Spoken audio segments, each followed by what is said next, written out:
উত্তরপ্রদেশের ছেলেমেয়েরা পড়াশোনা করবে কিন্তু ঘাস কাটবে পশ্চিমবঙ্গ, তামিলনাড়ু আর কেরালার ছেলেমেয়েরা। কেন্দ্রীয় সরকারের সর্বশিক্ষা অভিযানের অনুদান ও তার বিলি বাঁটোয়ারা কি সেদিকেই আঙুল দেখাচ্ছে? তথ্য কিন্তু সে কথাই বলছে। বিজেপি শাসিত উত্তরপ্রদেশ সর্বশিক্ষার জন্য একাই পেয়েছে 4,487.46 কোটি টাকা। কিন্তু ওই একই সময় পশ্চিমবঙ্গ, কেরালা আর তামিলনাড়ু একটি পয়সাও পায়নি। বিশেষজ্ঞদের মতে এই বঞ্চনার পেছনে রয়েছে প্রতিহিংসামূলক রাজনীতি। দেখুন। সমগ্র শিক্ষা অভিযানে কেন্দ্র বঞ্চনার অভিযোগ তুলেছে একাধিক বিরোধী শাসিত রাজ্য। কেরল, তামিলনাড়ু ও পশ্চিমবঙ্গ এই তিনটি রাজ্য এখনো পর্যন্ত 2024 থেকে 25 অর্থবর্ষে কেন্দ্রের সমগ্র শিক্ষা যোজনার শেয়ার থেকে 1 টাকাও পায়নি। বিষয়টি নিয়ে রাজ্যসভায় প্রশ্ন তুলেছিলেন সিপিআইএম এর সাংসদ জন ব্রিট্টাস, যার উত্তরে কেন্দ্রীয় শিক্ষা প্রতিমন্ত্রী জয়ন্ত চৌধুরী তথ্য পেশ করেছেন রাজ্যসভায়।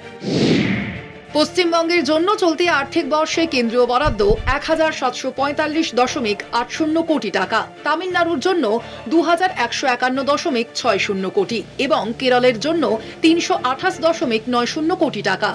কিন্তু 27 মার্চ পর্যন্ত এই তিন রাজ্য কেন্দ্রীয় শেয়ার থেকে কোনো অর্থই পায়নি।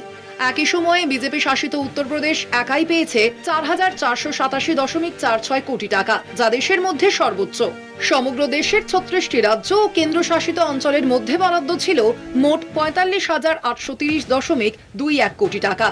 তার মধ্যে 27,833.50 কোটি টাকা ইতিমধ্যেই ছাড় করা হয়েছে। তবে বাদ কেবল এই তিন রাজ্য।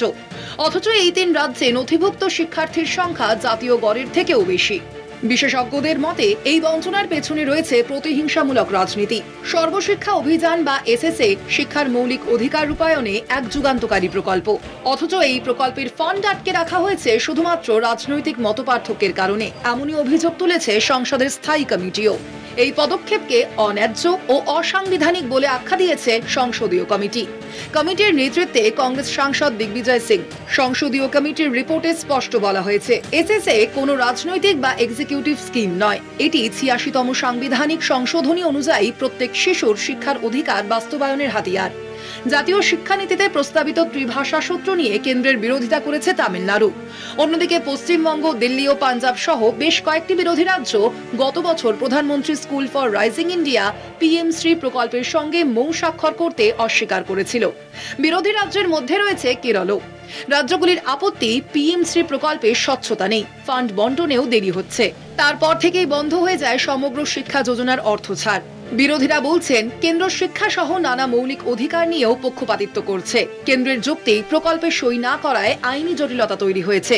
তবে প্রশ্ন থেকে যাচ্ছে, রাজ্য বনাম কেন্দ্রের দ্বন্দ্বে কাদের ক্ষতি হচ্ছে সবচেয়ে বেশি? উত্তর হয়তো খুঁজে পাওয়া যাবে রাজ্যের লক্ষ লক্ষ ছাত্রছাত্রীর ভবিষ্যতের দিকে তাকালেই। কলকাতা টিভি।